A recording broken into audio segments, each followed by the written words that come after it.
చేసి మన పవన్ కాళ్ళతో చైతన్యకి భరణి గారే లైట్ ఆఫ్ చేశారు అని కాళ్ళతో చూపించాడంట. అది మాకైతే అర్థం కాలేదు. ఆ క్లోజ్ షాట్లు పెట్టేసి అతను ఇటు కాలు ఊపాడు, ఇతను ఇటు చూశాడు, కళ్యాణ్ మనకైతే తెలీదు.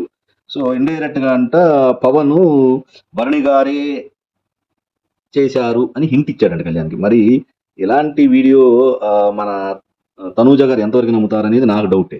అంటే తనూజ గారికి కళ్యాణ్ గారికి మధ్యలో ఏమైనా పుల్లలు పెట్టాలా అని బిగ్ బాస్ టీం ఏమైనా ఆలోచిస్తుందా అనేది నాకు డౌట్. అసలు లేకపోతే ఆ వీడియో చూపించాల్సిన పని ఏంది? ఈ విషయం మీకు మనకి కళ్యాణ్ మీకు చెప్పాడా? సో ఇది బ్యాక్గ్రౌండ్ లో జరుగుతుంది అని ఎందుకు చెప్పారో నాకైతే అర్థం కాలేదండి. అంటే తనూజ గారికి అంటే కళ్యాణ్ నెక్స్ట్ బకరా కళ్యాణ్ చేద్దామని చూస్తున్నారా? అది ఈ వీడియో ఎందుకు చూపించారనేది తెలియదు. కానీ తనూజ గారు చాలా స్మార్ట్.